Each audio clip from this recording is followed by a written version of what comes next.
within this month, the doors of the paradise are going to open. Allahu Akbar.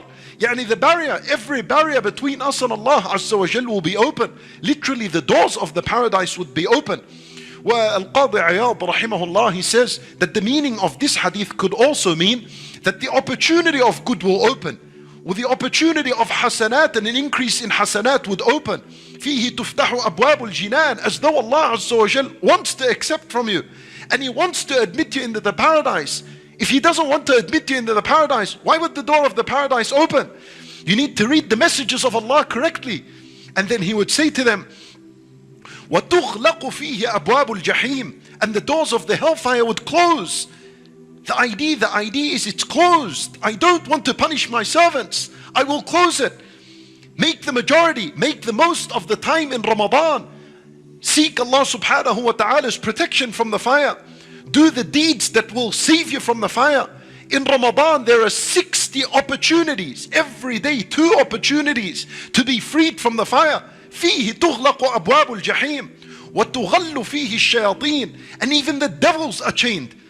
The biggest effect on mankind and the biggest waswas on mankind and the biggest distraction for mankind, which is shaitan, is locked up.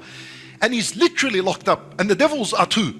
There are internal devils within us, and that is al-qareen, and there are external devils. These external devils that roam freely and go around from place to place, they are the ones that are literally locked up. And Nabi sallallahu alayhi wa sallam, he said, سُلْسِلَةِ الشَّيَاطِينَ السَّلَاسِل, meaning they are actually chained up.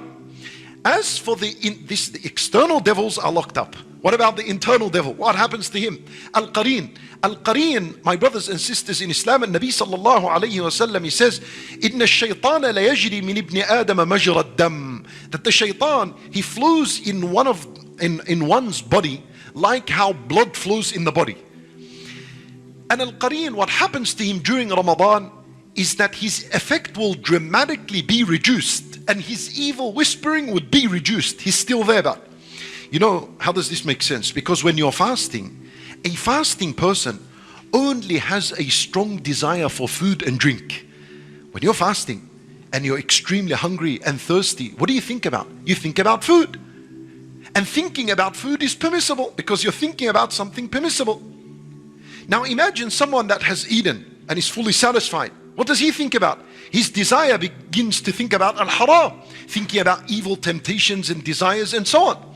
So the one who is starved, his shaitan that's inside, and literally when a person is fasting, the veins inside and the arteries, they dilate, they come in, they become small, and he's in there flowing in your body, so it's constricted upon him. And until you're hungry and you're thirsty, you're only thinking of that which is halal, your desire is that for which is halal, you're far away from thinking about anything haram, and that is the shaitan's evil whispering being reduced in the month of Ramadan. For Allah Azza wa Jal, He removes the biggest distraction from our lives. And this is why you find the people doing good in Ramadan, such goodness that they can never see themselves doing before or after Ramadan. This is the blessing of Allah subhanahu wa ta'ala upon the believers. If you made it to the end of the video, please like the video as a sadqa jariyah, so more and more people can watch it and you will get sawab for whoever watches it. And make sure to subscribe our channel. Thank you so much.